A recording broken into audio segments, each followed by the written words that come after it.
faut faire la bonne chose selon la strate du funnel dans laquelle on est. Quand on est dans un upper funnel, soyons divertissants, soyons fidèles à notre marque, soyons c'est vraiment bien. Généreux avec les gens.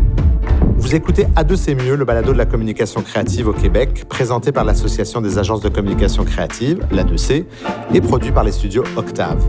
Explorer les enjeux actuels qui transforment la communication créative en faisant dialoguer marques et agences, c'est ça, le balado A2 c'est mieux. Bonjour, mon nom est Thomas Lecordier, je suis le président de l'A2C, l'Association des agences de communication créative. Bienvenue à A2 c'est mieux, le balado de la communication créative.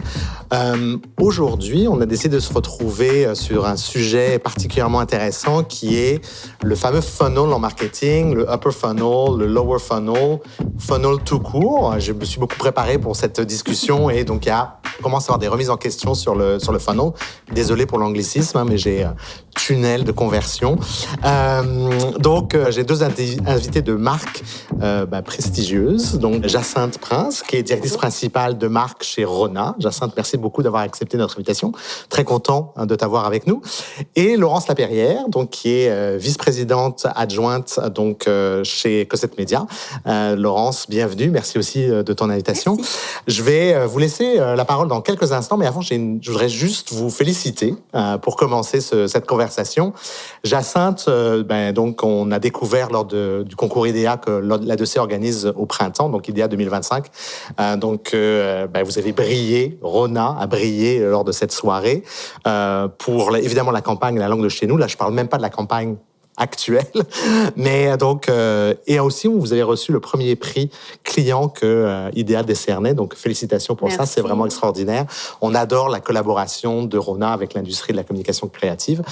Et donc de ton côté, Laurence, félicitations puisque au 36e Agency Awards de stratégie, Cossette Média a remporté l'argent. Donc félicitations, c'est tout frais sorti du four, si j'ose dire. Donc ça me fait vraiment plaisir de vous avoir toutes les deux pour ce balado où on va parler beaucoup du funnel. Alors, avant qu'on tombe dans le vif du sujet, je vais quand même vous laisser vous présenter. Donc, Jacinthe, est-ce que tu veux nous en dire un peu plus sur qui tu es et ce que tu fais? Assurément. Donc, Jacinthe, je suis maintenant chez Rona depuis 6 ans, où je m'occupe essentiellement de tout ce qui a trait à l'expression, à la stratégie de marque, incluant la publicité, évidemment, le média, upper, mid-funnel, les commandites, le contenu, le social, les influenceurs, Ça fait beaucoup, hein? Ça fait beaucoup. Ah, c'est le fun. C'est vraiment le fun. J'ai la plus belle job au monde. Belle équipe. Exactement. Fait que ça fait presque 6 ans donc, que je suis chez Rona. Avant ça, j'ai fait 15 ans en agence au Québec surtout. Donc, chez Bleu, Blanc, Rouge, chez AG2 notamment. Donc, voilà, bien heureuse. Un super beau parcours. Oui. Merci beaucoup, Jacinthe. Laurence, parle-nous un peu de toi. Et moi, ça fait 8 ans que je suis chez Cossette. J'ai d'ailleurs souligné mon 8e anniversaire cette semaine. Bon anniversaire. Merci beaucoup. Puis c'est ça, ça fait 1 an là, qu'on collabore, Jacinthe et moi, ensemble sur la belle marque de Rona. Moi, je suis en charge vraiment de toute une équipe de spécialistes médias. Donc, mon rôle est vraiment de rallier justement les expertises qui sont plus en planification 360 à celle de performance pour créer des stratégies intégrées. Puis j'ai eu la chance, à travers les années, de travailler sur plein de marques. Je travaille notamment aussi sur la SAQ, sur certains mandats d'Air Canada, dans le passé sur Desjardins.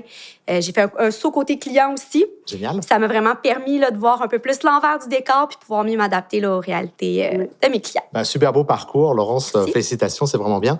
Donc, je suis vraiment très content de vous avoir toutes les deux pour parler du funnel. Est-ce que si on dit funnel, personne ne va être offensé? Oh non, j'aime mieux dire funnel qu'entonnoir. Exactement. Donc, tunnel, je ne sais pas si on dit tunnel, entonnoir. Oh, les deux, c'est un peu bancal. On reste sur funnel.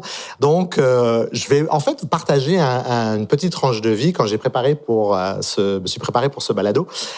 Au départ, je m'étais dit, upper funnel contre lower funnel. Donc, dans ma tête, j'étais en train de dire, est-ce qu'il y a un déplacement? Est-ce qu'on recherche l'équilibre, etc. Puis, plus je faisais de recherche, plus je me suis aperçu aussi que il y a certaines remises en question sur le modèle tout court, le fameux modèle de l'entonnoir.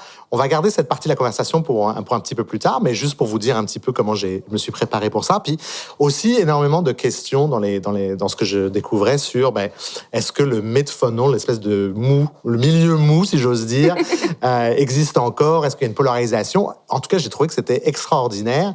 Et donc, je trouve qu'il y a beaucoup de choses à discuter et à dire sur le fameux funnel. Avant qu'on tombe vraiment dans le vif du sujet, je voudrais vous faire réagir sur un article de Forbes qui est sorti il y a quelques semaines, donc la publication américaine, j'en conviens, mais Forbes dit que c'est la fin du funnel, le funnel est mort. Donc déjà, juste pour vous titiller un petit peu dans la conversation d'aujourd'hui, qu'est-ce que vous en pensez, sans rentrer nécessairement dans beaucoup de détails, là, mais pour amorcer la conversation, est-ce que le funnel est mort, Jacinthe? Le funnel n'est pas mort, le funnel est différent. T'sais. Puis en fait, moi, je pense toujours d'un point de vue de perspective du consommateur ou d'état d'esprit du consommateur. Puis la vérité, c'est que le consommateur a encore besoin de connaître une marque, d'être rassuré par rapport à une marque avant de pouvoir procéder à l'achat. Donc, les différents états d'esprit du consommateur demeurent, ils sont juste plus nécessairement dans un ordre aussi linéaire que ce qu'on avait l'habitude de faire. Mais quand on y pense, que ce soit, peu importe notre premier point de contact avec la marque, si on découvre une marque sur Pinterest, par exemple, en magasinant pour quelque chose, on va quand même avoir besoin d'être rassuré par rapport à la grosseur de la marque. À son sérieux aussi. À son sérieux, exactement. Surtout si on est pour donner notre numéro de carte de crédit en ligne. Oui, tout à fait. Donc, ce funnel-là demeure, et évidemment, selon la catégorie dans laquelle on est, en retail, c'est encore plus important, on a besoin d'avoir chacune des étapes du funnel. Oui. Bien, au point de Jacinthe, le funnel linéaire, comme on se les fait présenter puis enseigner à l'école, plus ou moins encore existant, mais c'est quand même une façon très imagée puis simple de comprendre le parcours consommateur. Donc, on l'utilise quand même encore, mais on planifie plus en mode écosystème maintenant. T'sais, on regarde vraiment d'un point de vue campagne, tous les leviers sur lesquels on peut jouer, autant en médias payants, en médias propriétaires, puis en earned aussi. Donc, comment on exploite l'ensemble de cet écosystème-là pour générer des résultats. Puis, c'est souvent en créant des synergies entre le upper, mid, lower funnel qu'on y arrive le mieux. C'est un modèle qui est un peu théorique aussi, qu'on enseigne. Je pense que c'est un bon cadre pour penser, réfléchir. Mais c'est pas non plus quelque chose qu'on applique à la lettre quand on fait des stratégies tous les jours, là, Jacinthe. Définitivement, tu sais, on avait la discussion, tu sais, c'est pas, on parle, encore une fois, on parle des états d'esprit du consommateur, on parle des objectifs de communication. Il est très rare qu'on ait une présentation où on va parler nécessairement d'upper, de mid ou de lower funnel. On va parler de ce qu'on fait en performance, on va parler de ce qu'on fait pour bâtir la marque, mais on le relie beaucoup plus à des objectifs de marque, à des objectifs marketing, puis à des états d'esprit ou à des besoins de communication ou de relations qu'on a besoin de créer avec le consommateur qu'avec un modèle très théorique. Tout à fait. Puis, bien, au point de Jacinthe, les KPI, les objectifs, ils changent à chaque étape du parcours consommateur. Bien sûr, donc, comment on réussit à les intercepter dans leur quotidien, à chaque étape. Tu sais, moi, j'aime ça comparer aussi le fameux funnel à une histoire d'amour. Tu développes cette relation-là avec la marque. C'est joli, ça. J'aime ça, déjà, j'aime ça. Mais tu es en mode séduction, quand tu es en upper funnel, dans tes campagnes de marque, tout ça. Ensuite, ben, tu fais des petits efforts pour gagner le cœur de la personne, plus en mode considération. Tu amènes des petits points supplémentaires, des explications. Puis, tu sais, le mid-funnel, ça prend de plus en plus de place dans nos écosystèmes. On le sait, tout ce qui est IA génératif se nourrit énormément de contenu. Donc, comment on ajuste ce sweet spot-là que des fois, on laisse un peu de côté? Puis, tout ça, au final, va descendre jusque dans le bas du funnel, jusqu'à la conversion, jusqu'à « OK, là, c'est mon commitment, je t'aime, j'achète avec toi ». Puis, ultimement, la fidélisation. Tu sais, si on arrête de faire des actions de marque, ben même si tu avais un consommateur qui a déjà acheté chez toi, tu n'es plus nécessairement top of mind, tu risques de le perdre à terme. Donc, de toujours avoir cette roue qui tourne là, c'est super important. J'adore ce que tu dis parce que justement dans mes lectures de préparation, il y avait plusieurs articles qui disaient que ce fameux mid-funnel était mort, là, que j'ai appelé le milieu mou. Et j'adore le fait que tu dises que non, pas du tout. Puis c'est vrai qu'avec l'IA, on va en reparler dans pas très longtemps, mais je trouve ça extrêmement intéressant parce que justement, c'est une perspective que j'avais pas forcément moi pensé en préparant pour cette conversation-là. Donc, je trouve ça absolument génial. L'autre élément aussi, je trouve que j'étais particulièrement content que Jacinthe, tu puisses te joindre à nous parce que on fait aussi souvent peut-être un raccourci sur le fait que dans le commerce de détail, c'est la conversion qui compte absolument. Et je trouve ça aussi intéressant que Jacinthe, toi, tu trouves que le upper funnel est important. Puis d'ailleurs, tu as une petite faiblesse si je... Ouais, moi, j'adore le upper funnel.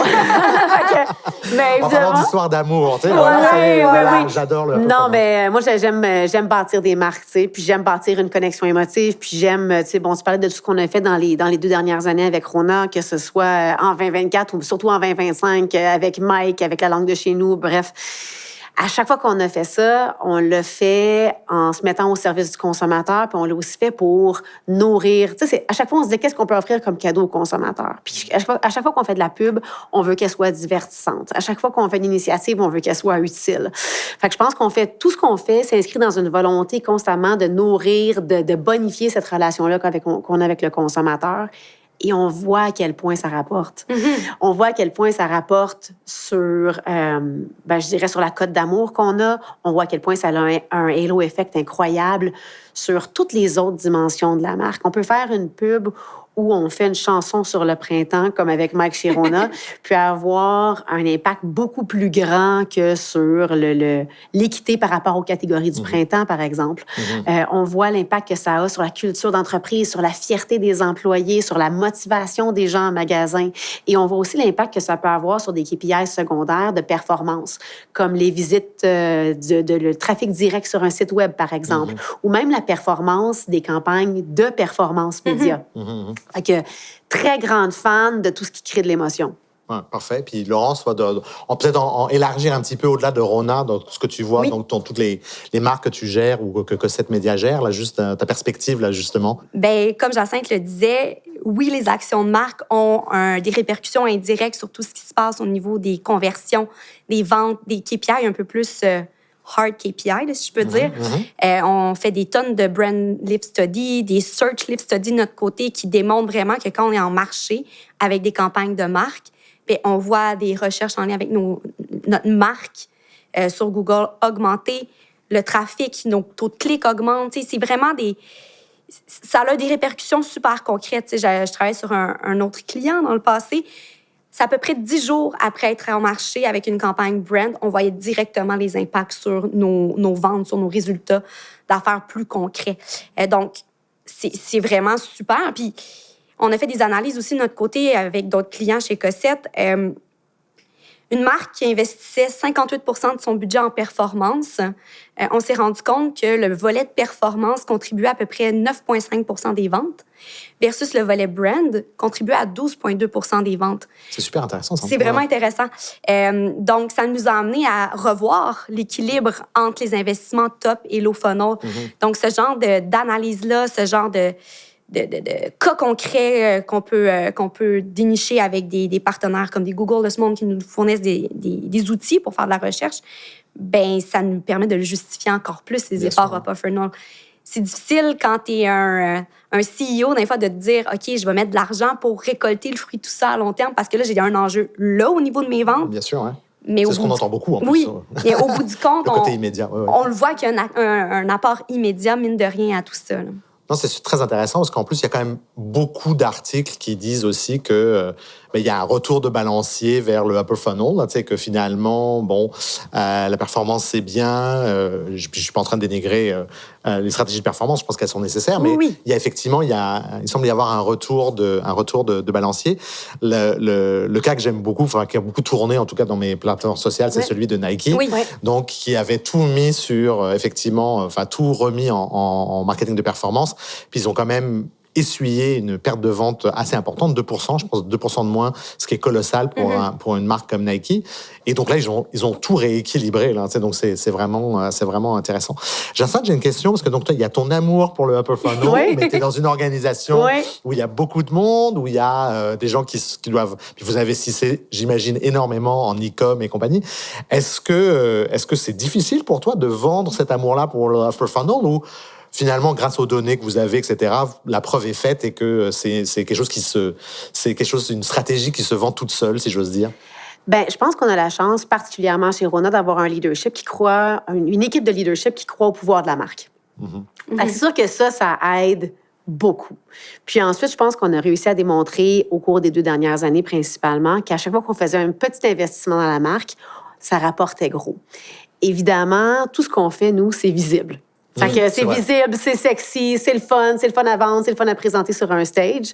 Fait que c'est toujours facile à vendre, mais encore une fois, je pense que ça vient toujours de pair avec le travail de performance qui est fait par mon collègue Harry. Où là, lui, va venir... Tu sais, moi, je peux amener beaucoup de gens au party, mais lui, il faut qu'il close les deals. Exactement. Fait qu'on a vraiment un travail qui est très complémentaire, exactement. Mais donc, il n'y a pas de bagarre, tu n'as pas besoin de justifier. Non, ça se fait de façon assez naturelle ou. Encore une fois, je pense que c'est une question de culture d'entreprise puis de leadership d'entreprise. Mais depuis les 2 dernières années, on a la confiance de l'organisation pour bâtir la marque. On a la volonté de bâtir la marque et ça ouvre beaucoup de portes. Puis justement, toi, Laurence, de ton côté, en tant qu'agence média, est-ce que c'est difficile à vendre le upper funnel aujourd'hui? Je pense que les gens y croient. Oui. Ouais. Je pense qu'aussi au Québec, on a une culture publicitaire, on a notre propre star system, notre propre écosystème qui est propre à nous, qui fait en sorte que vendre une campagne télé au Québec, exemple, versus ailleurs dans le Canada, aux États-Unis, ça demeure hyper pertinent. Donc, ces belles grosses productions-là charment encore le public. On voit les résultats aussi d'affaires concrètement. Donc, je pense que non, c'est pas si compliqué que ça. Le challenge qu'on a, c'est plus de démontrer l'impact que ça a réellement sur les ventes, sur le lower funnel. Donc, comme Jacinthe le dit, elle travaille main dans la main avec son collègue Harry. Moi, je rallie en fait mes équipes de planification 360, mes équipes de performance. Tout le monde, on travaille ensemble, on brainstorm ensemble pour trouver les meilleures stratégies synergiques pour arriver à nos fins. Donc, on essaie de briser le plus possible ces silos-là entre la performance puis le brand pour que ça travaille vraiment là, le plus efficacement possible. Ouais, donc, ce que vous me dites toutes les deux, là, c'est que finalement, c'est une question d'équilibre. Là. C'est que c'est ni le upper ni le lower. On va se garder le middle funnel pour une conversation un peu plus tard. Mais donc, c'est tous les éléments du funnel sont à activer, en fait, d'une certaine façon. Exactement. Puis ensuite, la recette, je pense, dépend de plein de choses. Dépend de la catégorie dans laquelle on est. Le package good, évidemment, versus le brick and mortar, c'est très différent. Dépend du point de départ de la marque. Par exemple, au Québec, Rona est une marque qui est très leader. Au Canada anglais, on est un peu plus un challenger. On a moins de notoriété, moins de points de vente, moins d'historique. Fait que ça change un peu l'équilibre aussi, ou ça change ce qu'on a à accomplir comme job de communication. Bien sûr, c'est lié aux objectifs. C'est finalement assez normal. Au-delà de l'équilibre, puis pas que je veux accorder une place trop importante à notre ami intelligence artificielle dans ce balado, dans cette conversation, mais il faut quand même. Est-ce que l'IA change cette dynamique-là entre justement le upper funnel et le lower funnel? On est tous, je pense, au courant de capacités de l'IA générative pour créer des contenus, pour créer plus rapidement, puis je ne veux pas m'embarquer dans une histoire de est-ce que c'est aussi bon que du contenu créé par des humains. Je veux dire, en tout cas, en soutien à la création de contenu, puisque c'est aussi la posture de la 2C. Mais le fait que l'IA nous permette de faire plus de choses plus rapidement, est-ce que ça change la dynamique upper funnel versus lower funnel? D'un point de vue plus créatif? D'un point de vue, je dirais plus... équilibre. Équilibre, budget, en disant, est-ce qu'on se dit... Comme je suis capable de faire plus de vidéos, je vais prendre un exemple basique, mais faire plus de vidéos, donc je vais pouvoir faire plus de upper funnel à moindre coût. Est-ce que... on n'est peut-être pas tout à fait rendu là. Non. Okay, d'accord. Mais dites-moi. Je pense d'un point de vue capacité de production, des choses qu'avant, il fallait absolument que tu te déplaces à l'autre bout du monde pour recréer. Bon, l'IA aide énormément à ce niveau-là. Mais dans les faits, de créer des vidéos from scratch avec l'IA pour avoir plusieurs variations, plusieurs itérations, on n'est pas là encore. On n'est peut-être pas là encore, mais on peut optimiser des assets. On le fait ensemble. Il y a beaucoup d'outils qui nous permettent d'optimiser des assets, que ce soit pour de la programmatique, par exemple, ou du social, ou des plus petits formats. Là, l'IA, je pense, joue un rôle très intéressant dans les capacités. En fait, je pense que ça nous permet d'optimiser... ça nous permet d'optimiser la performance créative des assets. Mais ça nous permet pas de... Du moins, nous, on ne l'a pas utilisé comme ça encore, puis on n'a pas nécessairement l'intention de l'utiliser comme ça dans la prochaine année, là. Mais on n'a pas créé de grandes campagnes. Non. On l'utilise pour des bannières plus de performance, justement, avec des fois, un Pinterest, par exemple, on a des campagnes de produits vraiment là, pour le low funnel. Ils nous permettent de rajouter des filtres à l'arrière des produits pour que le rendre un peu plus dynamique, un peu plus dans les codes de la plateforme. Ce genre de choses-là. On travaille aussi au niveau de tout ce qui est... pas circulaire, mais inventaire de produits avec Rona. Comment on vient faire ces shoots-là qui étaient faits en vrai, comment on amène un peu plus d'IA là-dedans pour le faciliter, pour l'automatiser. Puis ensuite de ça, nous, ça va venir alimenter tout ce qu'on fait en bannière dynamique, par exemple.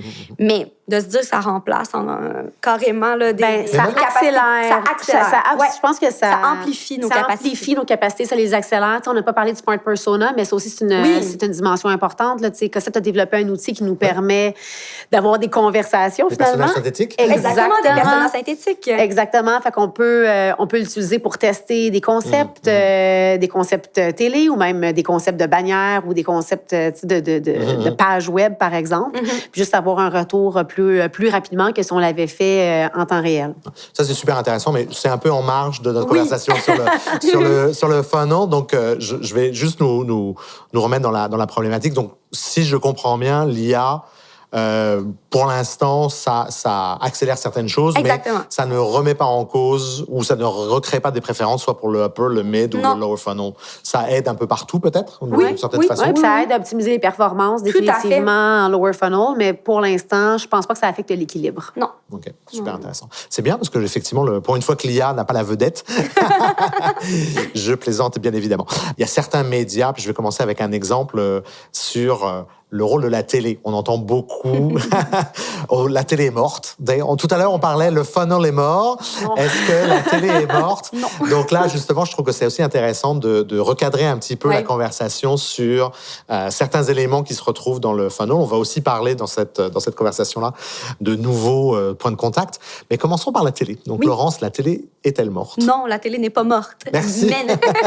Mais notre façon de planifier la télé a énormément évolué. En 14 ans, moi, je me rappelle toutes les analyses poussées que je faisais pour faire le meilleur plan télé possible avec mes équipes d'achat. Maintenant, c'est quoi mon meilleur plan possible en intégrant la télé connectée, la vidéo en ligne, toutes les plateformes de streaming? C'est la multiplicité des points de contact maintenant. Puis c'est comment on rallie tout ça pour avoir la meilleure efficacité média, comment on a la meilleure portée fréquence, puis qu'on n'écœure pas nos consommateurs avec une surexposition à nos messages. Donc, la télé n'est pas morte. D'être autant aussi maintenant sur le numérique pour diffuser nos vidéos, ça nous amène à repenser aussi la façon dont on crée carrément les messages. Donc, oui, on a l'habitude, je pense, de penser TV first, mais il faut adapter pour le numérique. C'est pas juste des codes down d'un spot qui vont être performants sur les médias sociaux. C'est comment on adapte vraiment le message au médium. Donc, ça nous demande plus de travail à tout le monde, au final. Bien sûr. Je le dis, Jacinthe. Non, mais j'allais ajouter deux choses à ce que Laurence disait. Je pense que la télé, surtout au Québec. Surtout au Québec. On parle du Québec, on a une conversation qui est plus sur le Québec aujourd'hui, peut-être, mais surtout au Québec, la télé n'est pas morte. Là, je veux dire, la télé donne lieu... On a plusieurs Super Bowls par année au Québec. Exactement. En fait, on a le bye-bye et on a le Canadien. Puis dans le Canadien, il peut y avoir plusieurs Super Bowls. L'année dernière, on a eu la chance d'avoir plusieurs Super Bowls parce qu'ils ont fait les séries de justesse, puis là, on a suivi. Tout à fait, oui. Mais tous ces matchs-là faisaient minimum 2 millions de codes d'écoute à chaque fois. C'était énorme. Un chanteur masqué. Il y a plein d'émissions au Québec qui font des émissions millionnaires. Exactement. Donc, il y a encore beaucoup de Super Bowls qui nous permettent de continuer à créer collectivement notre culture au Québec. Puis je pense que de participer à ces moments-là, ça a encore une valeur d'un point de vue culturel. Ça nous aide à participer à tout ce qui est collectif. Ouais. Puis aussi, la donnée que tu m'as partagée l'autre jour, comme quoi, plus le médium est gros, plus la pub est mémorable. Donc, une pub vue sur un gros écran est plus mémorable qu'une bannière. Je pense qu'on s'en doutait déjà. On ne bâtit pas une marque avec de la programmatique, nécessairement. Non. Mais il y a un aspect de mémorabilité que le grand... c'est la raison pour laquelle les gens préfèrent écouter des films au cinéma, par exemple. Exactement. Ah oui. Non, mais c'est super intéressant. Puis je peux pas, en tant que représentant de l'A2C ici autour de la table, je peux pas passer sous silence l'importance du mouvement Média d'ici. Donc, qui est... donc, très content de ce que vous venez de dire pour le mouvement Média d'ici. Est-ce que j'entends aussi beaucoup que... les médias d'ici sont plus utilisés pour le upper funnel, justement. Puis, de temps en temps, il y a un questionnement sur est-ce que les médias d'ici sont aussi performants que pourraient être des GAFAM, par exemple? Qu'est-ce que vous en pensez? Parce que, en toute transparence, on a d'ailleurs une table ronde sur le sujet. Puis, on avait des collègues de la presse qui disaient on est capable de faire la démonstration que les médias d'ici sont très performants. Et je trouve que c'est important d'en parler aujourd'hui dans ce balado-là, surtout avec toi, Laurence, puis avec Jacinthe, une marque qui est quand même à la base qui est une marque d'ici. Les médias d'ici et la performance, qu'est-ce qu'on dit là-dessus? Bien, c'est sûr qu'effectivement, c'est des médias qu'on utilise beaucoup plus dans le upper funnel. Mais tu as nommé l'exemple de la presse. Je pense que la presse, c'est un de nos médias d'ici qui s'est le plus revitalisé avec le temps, qui a embarqué vraiment dans le wagon là, de la digitalisation de son produit en soi, mais comment pousser aussi son offre publicitaire au maximum. On avait une rencontre cette semaine, là, justement, avec la presse qui nous présentait toutes leurs nouveautés à venir. C'est vraiment une plateforme qui génère des résultats d'affaires. Comme j'ai d'autres clients avec qui la presse, ben c'est toujours un de nos placements qui va nous générer le plus de ventes sur le site web. C'est performant, les gens le consultent. Je pense que c'est dans la façon dont on l'utilise. La presse, c'est aussi doté de capacités de ciblage. On peut injecter nos données de... First party data. Exactement, merci Jacinthe. Ils ont des clean rooms qui nous permettent de faire des croisements de données. Ils sont même en train de développer une offre où, exemple, un Rona voudrait collaborer avec un Toyota, par exemple, pour faire de l'échange de données dans l'environnement de la presse. Ça serait des choses possibles. Donc, avant-gardiste, d'une certaine façon, pour améliorer leur ils viennent calquer des produits de performance qu'on retrouve sur des méthodes ce monde, des carousels de produits, ce genre de choses-là. Donc, ils sont vraiment à l'avant-garde de tout ça, puis je pense que c'est ce qui leur permet d'avoir des aussi bons résultats. Les autres médias, oui, au niveau programmatique, on les intègre dans nos campagnes de performance, mais ça fait partie d'un tout. C'est difficile de les regarder à la pièce. Bien sûr, on les combine pas mal tous ensemble, puis on essaie de générer les meilleurs résultats possibles. Jacinthe, de ton côté, juste pour continuer un tout petit peu sur le mouvement médias d'ici et les médias d'ici, est-ce que tu as cette perception-là que les médias d'ici sont performants, peuvent être performants, ou effectivement, parce que moi, je vous l'avoue, là, j'avais aussi plutôt cette idée que c'était bon pour le upper funnel, mais toi, en termes de marketing, comment tu les perçois, les médias d'ici? Je dirais que je suis d'accord avec ce que Laurence disait essentiellement. Nous, moi, je travaille plus avec les médias, justement, qui ont des capacités upper funnel que des médias de performance. Mais ceci étant dit, je pense que les médias d'ici, du moins, offrent un contexte qualitatif qui est beaucoup plus important et qui est très valide et qu'on a eu peut-être tendance à oublier avec, la croissance de la programmatique, des capacités sociales et tout ce qui est GAFAM au cours des dernières années. Mais le contexte a quand même une incroyable importance sur le succès des opérations. On le voit quand on fait quelque chose, par exemple, sur Pelmorex, sur Météo Média.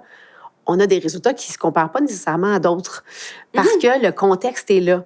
Fait que je pense que ça, faut pas l'oublier. Faut pas le minimiser non plus, tout à fait. Exactement. Puis, si on regarde l'efficacité de façon globale, nous, on a collaboré beaucoup avec Bell Media, par exemple, dans les dernières années, dû à notre collaboration avec RDS, puis notre collaboration sur le Grand Chantier Rona.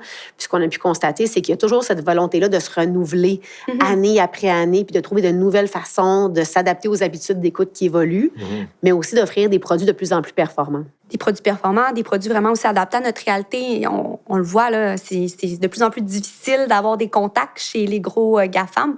Pas tous, il y en a qui nous desservent très, très bien, mais nos représentants au Québec, les forces de vente sont là, sont à l'écoute, ils développent des choses pour nous, ce qui fait en sorte qu'on a des campagnes super créatives qui se démarquent dans le marché. Puis, tu sais, je le disais tout à l'heure, ce qui performe bien, c'est quand, exemple, en programmatique, on vient pouler nos médias d'ici, on attribue certaines enveloppes de budget à ce regroupement-là.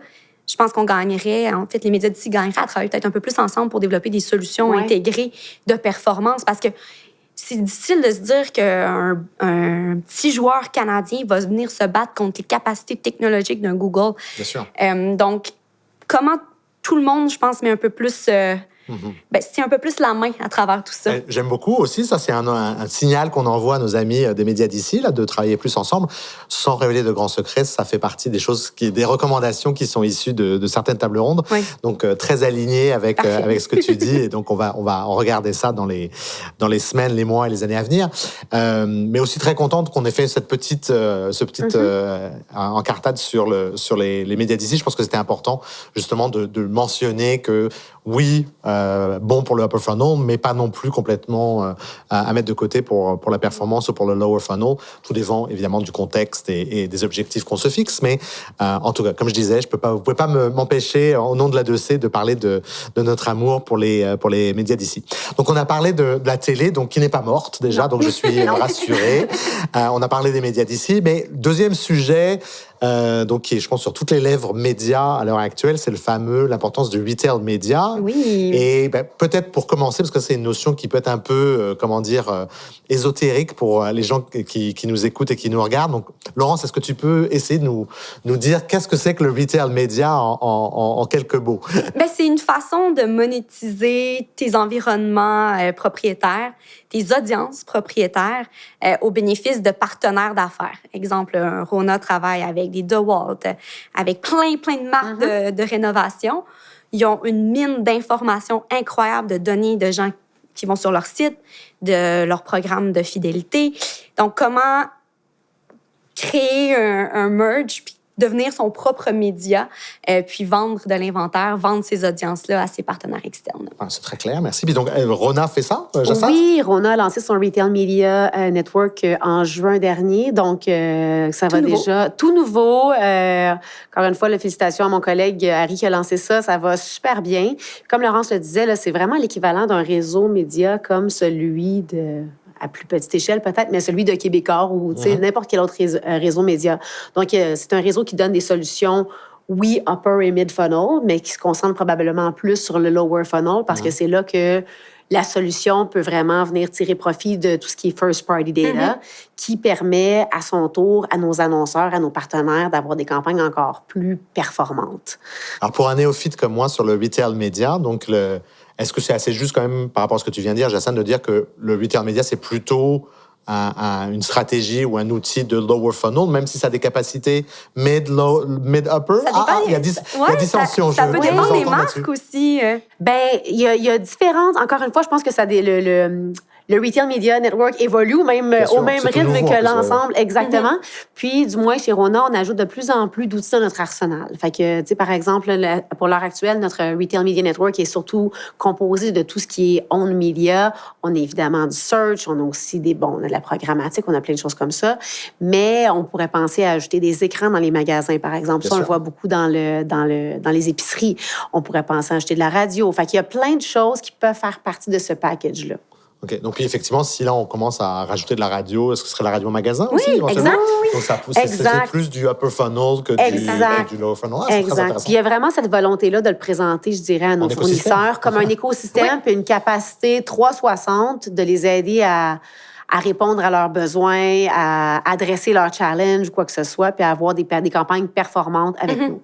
Sans que tu nous révèles des secrets d'entreprise, ça marche, le retail média? Ça marche très, très bien. OK. Bon, ça marche. C'est aussi un relais de croissance pour des marques, j'imagine. Donc, c'est hyper intéressant. Exactement. C'est une belle façon, je pense que c'est une belle façon pour nos marques partenaires d'avoir des résultats. C'est une belle façon pour Rona d'avoir de la visibilité supplémentaire également en collaboration avec ces partenaires-là. Donc, c'est vraiment un win-win, le retail media.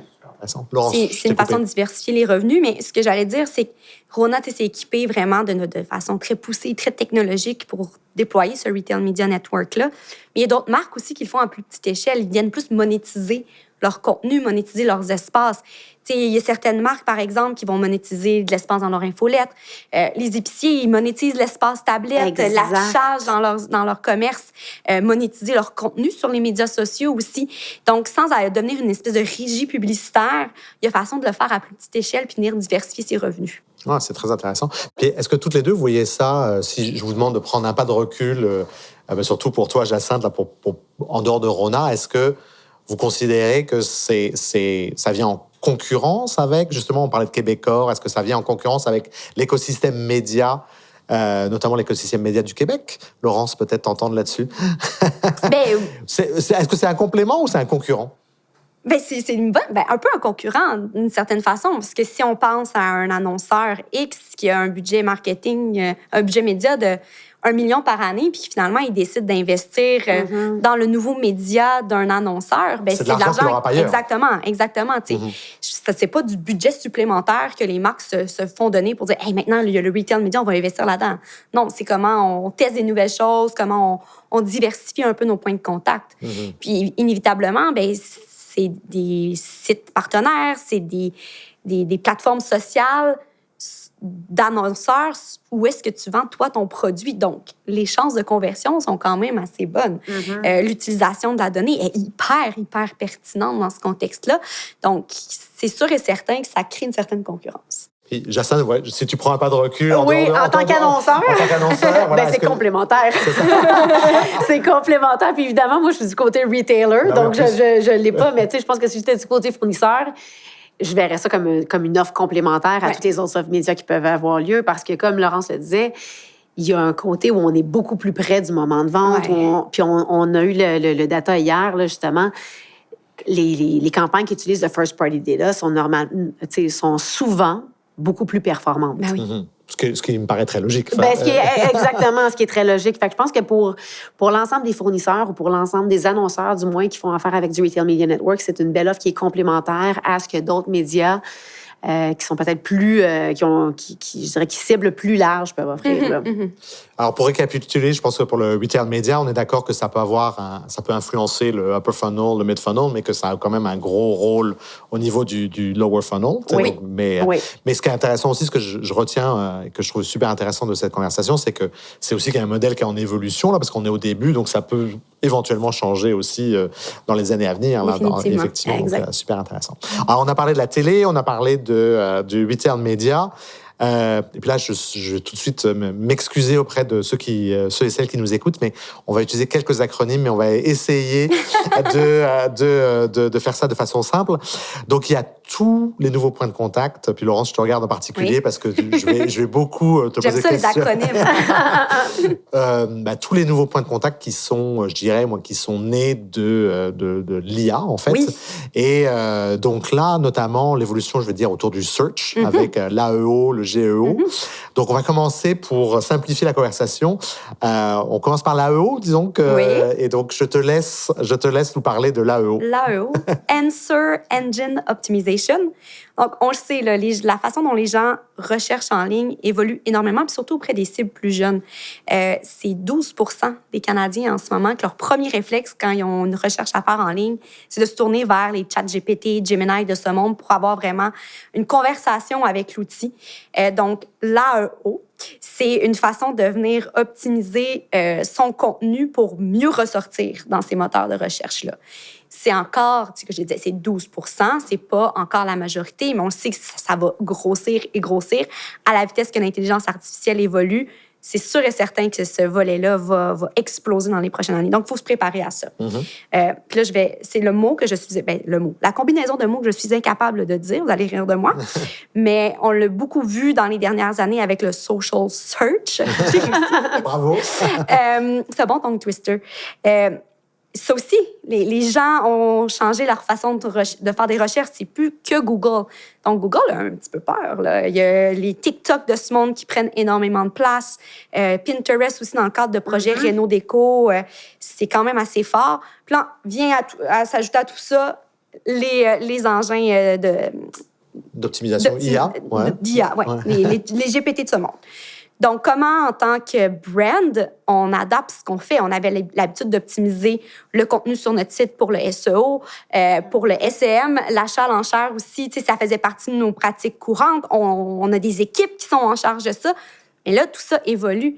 Il faut se mettre vraiment dans la tête du consommateur pour se dire, OK, maintenant, c'est plus je cherche perceuse, rabais perceuse. C'est quelle est la meilleure perceuse pour mon projet X, Y, Z? Ouais, c'est ça. On est plus en mode conversationnel, puis comment on adapte notre contenu pour bien ressortir. Il faut que notre contenu soit récent sur le site. C'est pas nécessairement les plateformes comme un site de Rona qui va ressortir en premier dans les outils, les GPT de ce monde. Donc, un Reddit, comment on adapte notre stratégie de contenu sur un Reddit, comment on adapte notre stratégie de contenu sur les médias sociaux pour qu'on ait les bons mots-clés, directement dans nos captions, directement dans le contexte du contenu qui est diffusé, qui est aligné avec les tendances du moment. Donc, c'est vraiment, on le disait tout à l'heure, le mid-funnel est loin d'être mort parce que justement... C'est ça que j'allais dire, c'est ça, là. C'est ça qui fait que le mid-funnel est devenu en fait très important. Exact. Puis c'est quand même tout nouveau pour tout le monde. Donc, il y a des nouveaux experts là-dedans, tout ça. Nous, on navigue à travers tout ça. Comment, à terme, ça va avoir une influence sur nos investissements en search traditionnel.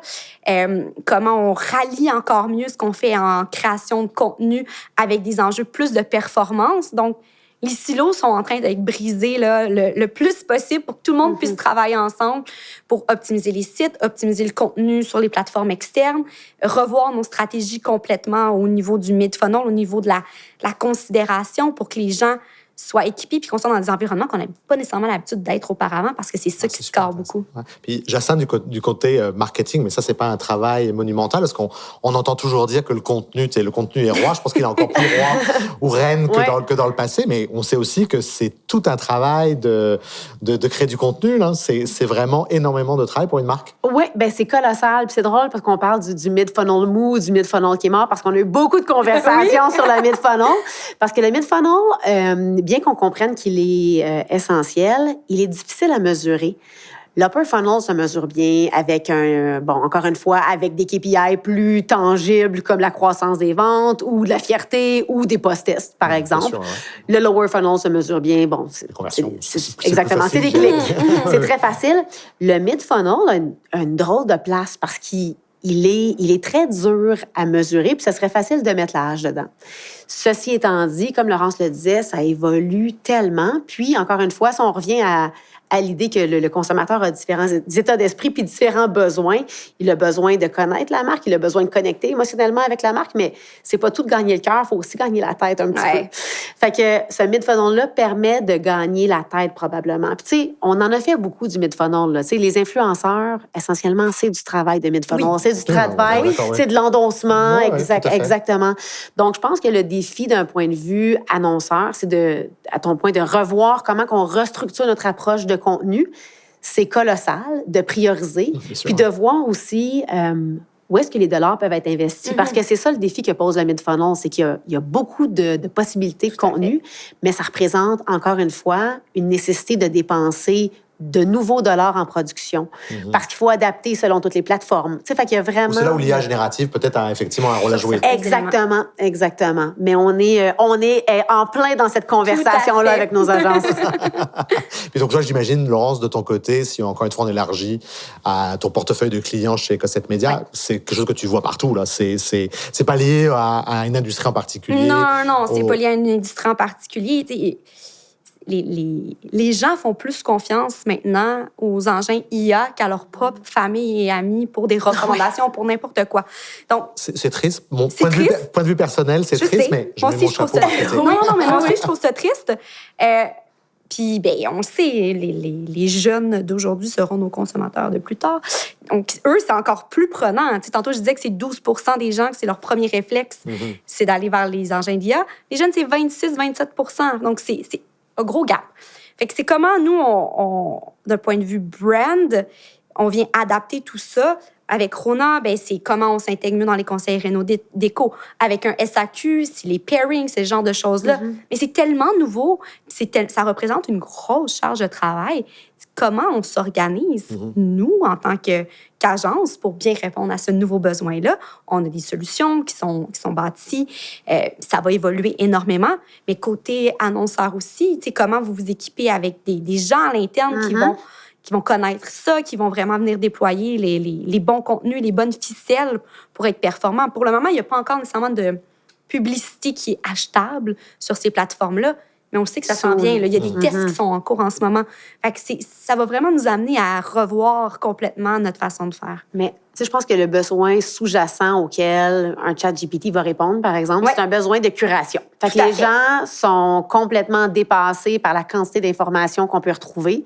C'est là que les influenceurs ont un rôle à jouer aussi. Tu sais, les influenceurs sont très crédibles parce qu'ils font une job de dire, moi, si j'avais de tous les mascaras, je te recommande celui-là. Celui-ci, mon préféré. Fait que, exactement. Fait que, tu sais, je pense qu'il y a cette job-là de dire, j'ai pas besoin de regarder, telle personne en qui j'ai confiance m'a recommandé quelque chose.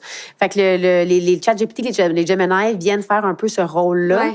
Je pense que les marques doivent réfléchir à comment elles peuvent aussi avoir un rôle à jouer dans la curation d'informations dans le conseil. Puis, c'est un sujet adjacent, puis je pense qu'on n'aura pas le temps de parler de ça aujourd'hui, mais aussi dans la véracité, dans les faits, etc. Oui. Puisqu'évidemment, donc, Oui. il y a avec ChatGPT, il y a toujours un risque de d'où vient la source de la conversation, du renseignement. Mais ça, je pense que c'est une conversation pour un autre moment.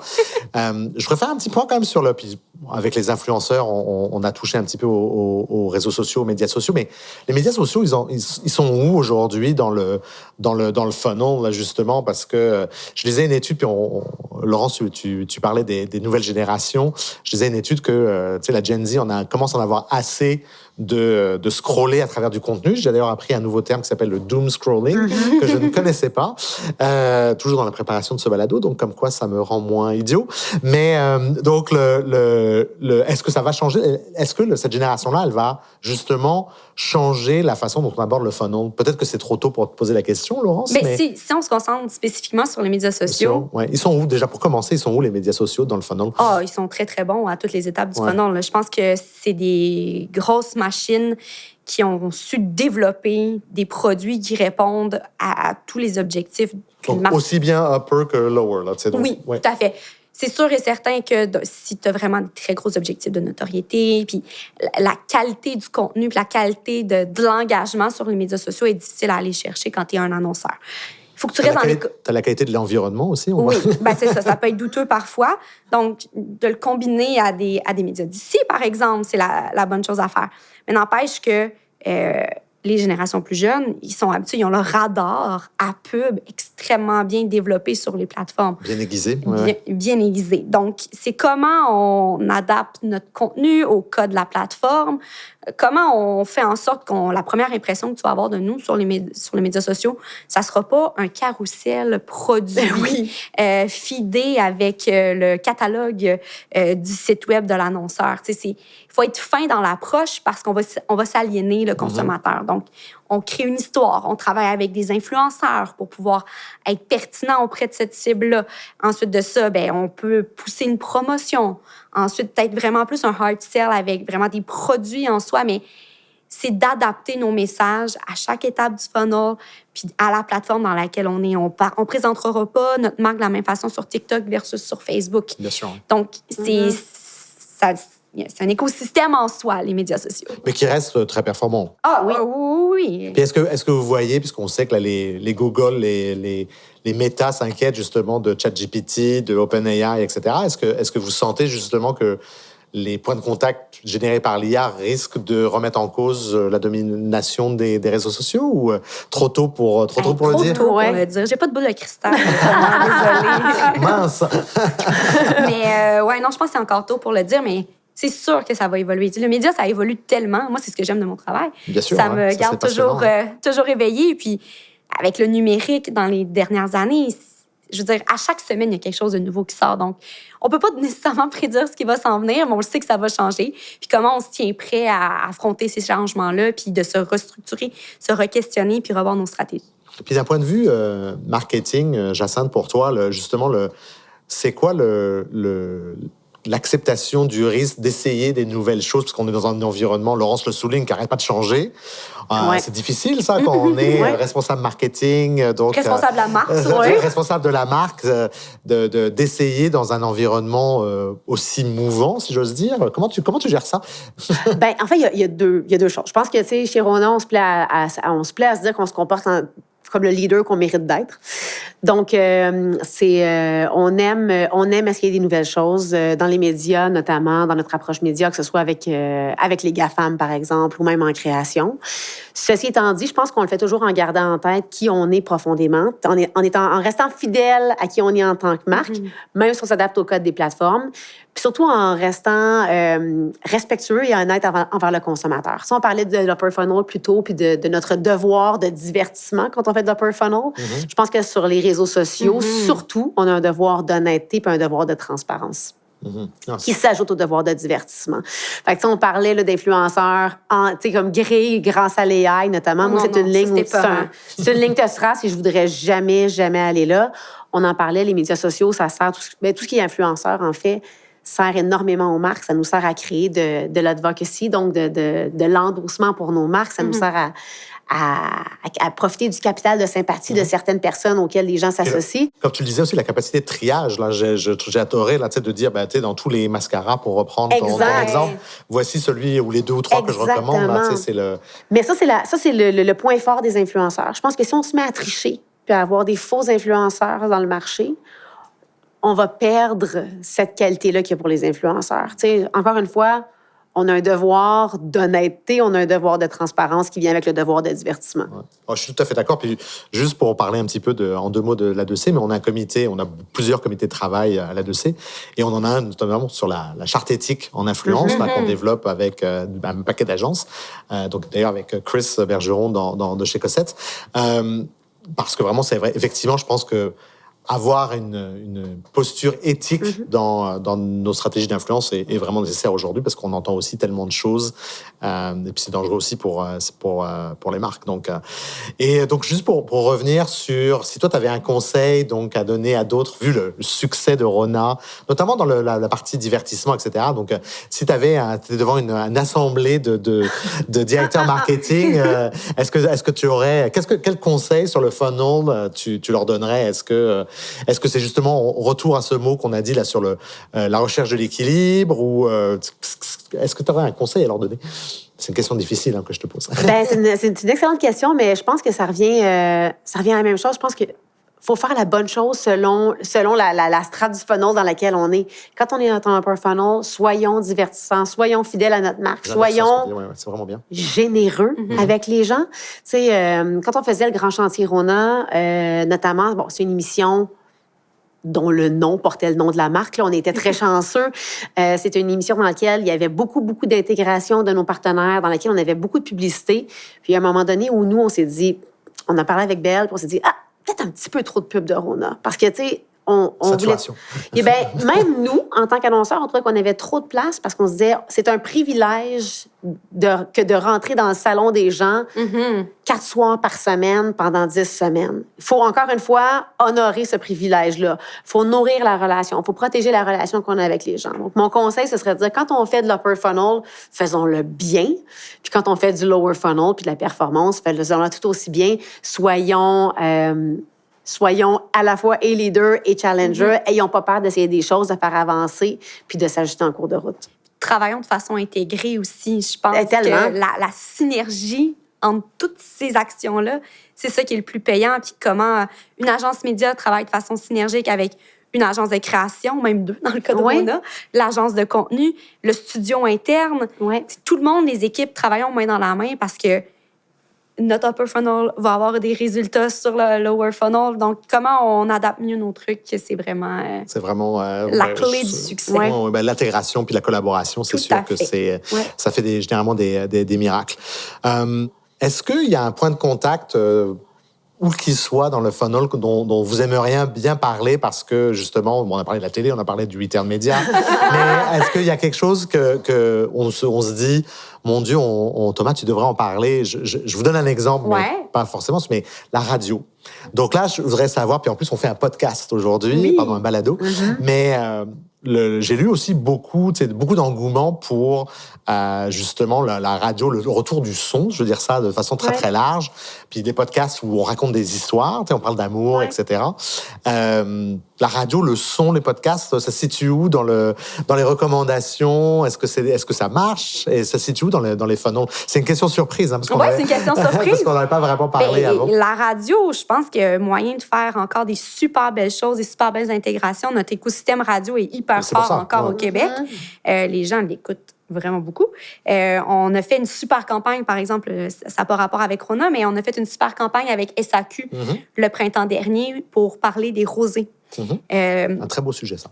Oui, c'est ça, j'adore ce sujet-là. Historiquement, cette campagne-là, c'était une promo pure et dure. Fin de semaine de la fête des mères, rabais sur les rosés, rabais point, peu importe. Mais là, on l'a poussé un peu plus loin.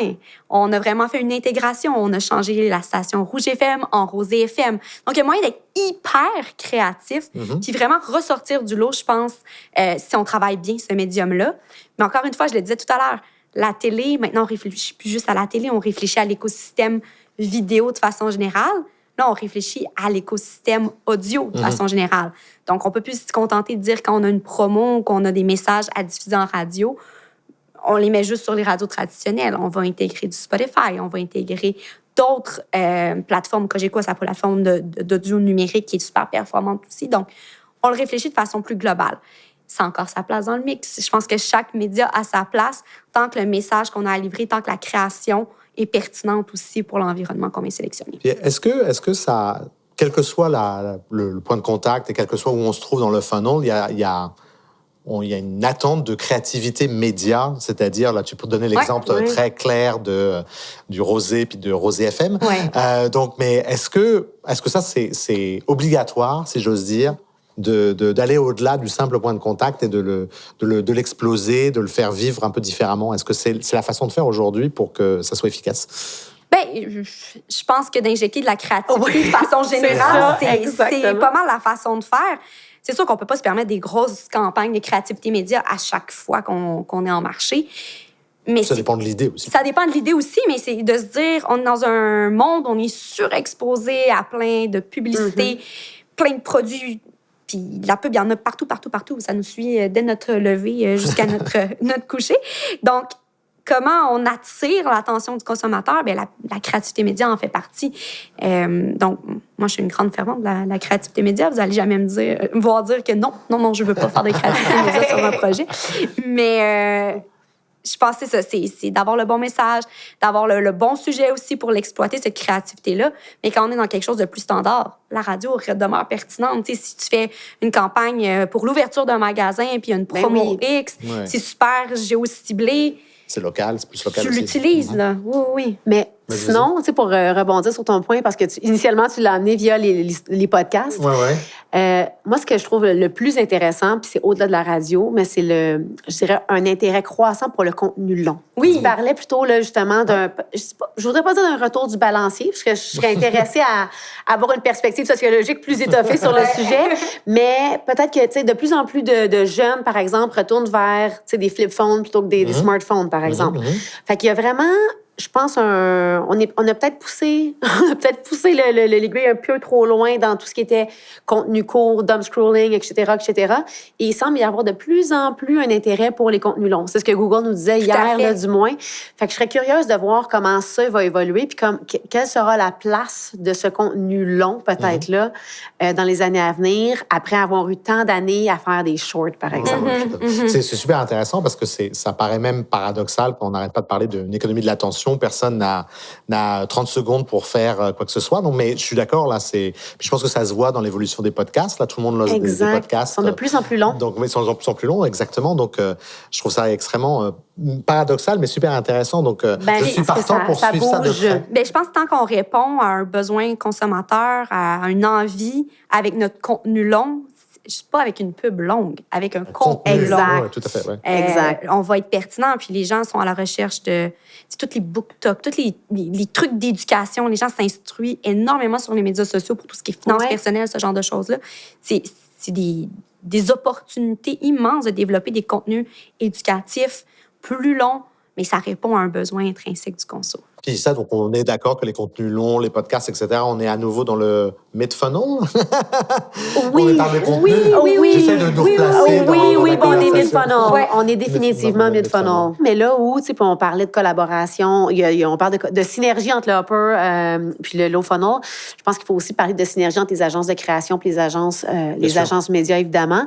Donc, nous, quand on travaille avec Cossette, quand on travaille avec Sidley, on s'assure toujours d'avoir une idée et de faire vivre cette idée-là le mieux possible dans l'écosystème. Il y a des idées qui se prêtent moins de l'affichage, il y a des idées qui se prêtent moins de la radio. Sûr, Fait qu'il faut toujours trouver le bon équilibre entre rejoindre les gens là où ils sont, puis faire vivre, puis faire rayonner notre idée de la meilleure façon. Je pense que la moins bonne façon de travailler quand on travaille sur des grosses marques comme Rona, où il y a plusieurs intervenants, c'est de faire nos choses chacun de notre côté, puis dire voici notre plan média, allez exécuter, décliner dans ces formats. On n'est pas du tout là. On n'est pas du tout là. On fait partie des internes de création, on brainstorm avec la gang de chez Sidley. C'est ce qui fait en sorte qu'on a des résultats comme la campagne de Mike. Là. Bravo, c'est vrai, l'approche de collaboration, je pense que de toute façon, c'est absolument nécessaire. Puis je trouve que c'est le futur aussi pour avoir du fun et pour avoir des idées qui se démarquent. Et donc aussi, en parlant de collaboration, c'est tout à fait l'esprit de ce balado, donc qui s'appelle À deux, c'est mieux, justement, c'est pour souligner la collaboration entre une marque et une agence. Mais d'ailleurs, je suis pas du tout dogmatique, on s'est laissé aussi la liberté, peut-être qu'une fois, il y aura 2 agences, justement, pour parler de cette synergie de travail. Donc, ça me donne des bonnes idées. Merci Laurence, merci Jacinthe. Pour terminer cette superbe conversation, je pense que j'en ai parlé un petit peu dans mon introduction, puis en vous rappelant que Forbes nous avait dit que le funnel était mort. Et encore une fois, en préparant ce balado, il y a quand même pas mal de conversations qui existent sur des modèles alternatifs. Donc, je voudrais juste savoir un petit peu qu'est-ce que vous en pensez, en sachant que, puis on l'a bien établi tout à l'heure, mais en sachant qu'on est sur des modèles, donc c'est un peu théorique, et puis on ne l'applique pas à la lettre, ni d'un côté marketing, ni d'un côté agence, mais je trouve ça quand même intéressant de voir s'il y a des choses qui ont de la traction dans ces nouveaux modèles-là. Donc, je ne sais pas si vous le savez, mais il y en a un donc, qui s'appelle le Flywheel Model. J'oserais pas parler de la traduction en français, même si je devrais, donc je pense que c'est un volant d'inertie, mais je ne vais pas aller là, donc on va rester donc sur la notion de flywheel model. Ce que je trouve intéressant, c'est effectivement donc on n'est plus dans une approche linéaire. On disait que ça pouvait avoir ses limitations, là, le funnel donc très linéaire. Puis là, évidemment, wheel, vous avez bien compris qu'on est plutôt dans une roue. Moi, j'appelle ça plutôt sur l'effet boule de neige. Mais donc est-ce que... puis donc vraiment, c'est l'effet d'entraînement, puis on a parlé des influenceurs. Donc c'est sûr qu'il y a un effet d'entraînement avec les points de contact qu'on utilise aujourd'hui, notamment les réseaux sociaux. Est-ce que ce modèle-là, est-ce que vous le connaissez? Donc, pensez-y. Et 2, est-ce qu'on trouve ça intéressant ou finalement, le funnel a fait ses preuves et je suis très content. Peut-être, Jacinthe, pour commencer à t'écouter. Oui, moi, je te dirais, le modèle est intéressant. C'est toujours intéressant de réfléchir à comment les éléments du funnel peuvent en nourrir d'autres. En toute honnêteté, on l'utilise pas. Je pense que quand on travaille avec Cossette, même avec les agences avec lesquelles on travaillait avant, on y va vraiment en mode écosystème, de planif écosystème, puis on regarde comment les choses interagissent entre elles. Ceci étant dit, le modèle Flywheel, je pense qu'il parle d'une relation qui se nourrit et d'une roue qui tourne. Exactement. Il y a du sens. Il y a du sens. Puis tu sais, je pense que ça revient à l'idée de... On parlait de Nike plus tôt. Il faut constamment nourrir la relation avec le consommateur. Fait que donc, je pense que ce que j'aime de la roue, c'est qu'elle n'arrête pas de tourner. C'est ça. Alors que le funnel, il y a un début et il y a une fin. Fait que ce que j'aime de la roue, effectivement, c'est qu'elle n'arrête pas de tourner. Puis, je pense qu'elle démontre bien la nécessité de continuellement nourrir, fider cette relation-là, se renouveler. C'est vraiment comme une relation de couple. Oui. Honnêtement. Se reséduire. Se on parlait d'amour, de séduction. J'aime beaucoup. Oui, mais c'est vraiment ça. C'est vraiment ça. Fait que, mais sinon, au quotidien, on ne l'utilise pas du tout. Là. Non. Il y a eu plein de concepts, le Messy Middle de Google. Tu sais, je veux dire, on essaie beaucoup de s'expliquer ce qu'on fait d'un fois, de le rendre plus cérébral que ce qu'il en a vraiment besoin. Exactement. Fait que... Je suis tout à fait d'accord avec vous, mais je trouve que c'était intéressant. Oui. Quand même, ça l'image bien, en tout oui, cas. exactement. Je pense que, Jacinthe, tu l'as bien dit, là, il y a un effet d'entraînement, puis éventuellement aussi que ça soit mutuellement renforçant. Mais je trouve ça quand même intéressant d'avoir ces conversations-là, parce qu'il y a aussi un white paper, en bon français, un livre blanc qui a été fait par BCG, donc le Boston Consulting Group, donc qui disait qu'il y a d'autres modèles, que les équipes marketing devraient s'intéresser à d'autres modèles, donc notamment le fameux flywheel. Donc, bon, on connaît tous aussi les BCG, donc qu'ils ont peut-être une approche un peu plus théorique du marketing, mais je trouve que ça vaut quand même l'intérêt de... On aime ça, les modèles en médias, on aime ça, les acronymes, on aime ça, les schémas. Ça nous permet toujours de voir aussi, d'identifier s'il y a des blind spots. Ça, c'est juste je dirais, de se faire un autodiagnostic, puis de voir si on est toujours à jour dans les façons de faire ou quoi que ce soit. Fait que je pense que ça alimente nos discussions. Puis après ça, c'est à nous de voir si ça s'applique ou pas au contexte. Tout à fait, tout à fait. Mais justement, en parlant de BCG, il y a un autre, ils parlent d'un autre modèle qui est très, très relié aux influenceurs, dont on parlait tout à l'heure, qui sont les fameuses, ils appellent ça les cartes d'influence. Donc, je ne sais pas si vous avez entendu parler de ça, mais c'est vraiment de regarder les points de contact en fonction de leur capacité d'être repris par les influenceurs et donc d'influencer. Puis après, évidemment, on retombe dans une espèce de roue aussi. Donc, ça va être repris par les outils IA. Ben oui, exactement. Donc, est-ce que vous avez entendu parler là, de fameuses cartes d'influence? Est-ce que justement que les influenceurs aient un rôle plus important dans ce tunnel de conversion, je ne veux pas réutiliser funnel, mais dans ce tunnel de conversion qui se retrouve avec une part un peu plus importante? Qu'est-ce que vous en pensez? Parce que Jacinthe, tu mentionnais que les influenceurs, là, ça aide beaucoup les marques. Est-ce que c'est complètement fou de penser que les influenceurs peuvent être au cœur d'une théorie? Pas du tout. Encore une fois, je pense que ça dépend des catégories. Tu sais, on regarde dans le milieu de la beauté, là, par exemple, il y a plusieurs marques qui sont disponibles en ligne seulement, qui se sont lancées essentiellement grâce à des influenceurs. Tout à fait. Puis, tu sais, une fois que tu as écouté une vidéo, ben, tu te fais forcément recibler par tous les autres vidéos. Donc, soudainement, on parlait de mascara, tu as l'impression qu'il y a 30 personnes qui disent que ce mascara-là est le meilleur à utiliser. Fait que les influenceurs ont clairement un rôle à jouer. Encore une fois, je pense qu'il faut voir comment on les utilise de la bonne façon. C'est toujours cette notion de faut que ça ait l'air des influenceurs, faut pas que ça ait l'air publicitaire, mais en même temps, faut que ça soit honnête de leur part, faut qu'ils donnent du bon contenu. C'est pas évident, c'est pas facile non plus, oui, tout à fait. Exactement. Puis encore une fois, d'un point de vue de dollars de production, parce qu'on gère ce budget-là aussi, les influenceurs, ça reste que c'est une façon très intéressante de produire à plus faible coût. Tout à fait. Donc, pour une marque, puis de réutiliser ces assets-là dans l'ensemble de notre écosystème. Là. Ouais. Et donc, de ton côté, Laurence, la notion de carte d'influence, ou cette notion, je crois, au-delà du modèle qui est cité dans le rapport de BCG, l'influence au cœur d'un tunnel de conversion, comment tu vois ça? Je trouve ça intéressant. Je pense pas que c'est le seul élément là, qui doit être au cœur de ce qu'on fait. Mais oui, puis l'influence, au-delà de seulement que les créateurs de contenu, je pense que l'influence va être importante d'aller chercher dans plusieurs points de contact. C'est quand on travaille, exemple, en contenu avec un La Presse ou avec un Québécois, c'est pour aller chercher l'expertise, l'influence que ces médias-là ont auprès de la cible aussi. Fait que l'influence de façon plus globale que seulement les créateurs de contenu sur les médias sociaux, j'y crois beaucoup, oui. OK, super. Mais finalement, on se dit que le bon vieux funnel est quand même s'il est un peu linéaire par rapport à la réalité d'aujourd'hui, c'est quand même un schéma qui est, je pense, assez facile à suivre, etc. Donc, on se dit qu'on est quand même content avec ce bon vieux funnel. Ça nous permet de bien articuler nos stratégies. Je pense que c'est facile aussi à expliquer, vu que ça fait longtemps qu'il est dans le portrait, dans la conversation. Il est facile à comprendre par la majorité des marketeurs. Donc, je m'en éloigne pas. Je trouve qu'il vient, des fois, nous faciliter la vie. Oui, 100% d'accord. L'IA fait changer les choses à un rythme plus rapide que celui auquel on peut même penser. Oui, c'est fou. On ne sait pas ce qui va être possible dans 2 ans. Fait que je pense que ça va être intéressant de voir comment ce nouvel entrant-là va influencer la façon de choses, va chambouler la façon d'allouer les budgets, la façon d'interagir avec les médias, surtout. Ouais. Mais donc réinvite-nous dans 2 ans, puis on en reparlera. Rendez-vous dans 2 ans. Décembre 2027, c'est noté. Même dans 1 an, je pense qu'on pourra avoir un portrait complètement exact. Mais en tout cas, encore une fois, merci beaucoup. Jacinthe, merci. Et Laurence, merci beaucoup à vous deux. C'était une super belle conversation. Et si cette conversation vous a plu, je vous invite aussi à aller voir les autres balados de À deux, c'est mieux. Et d'ici là, à très bientôt. Merci. Nous remercions les studios Octave pour leur précieuse contribution à la production et au mixage de cet épisode, ainsi que pour la musique tirée de leur catalogue Oma. Nous remercions aussi l'agence Compagnie & Compagnie, membre de l'A2C, pour le design inspiré de l'identité visuelle du balado. Enfin, un gros merci à l'agence Altitude C, l'agence des événements intelligents, membre de l'A2C, pour leur soutien dans la préparation de ce projet.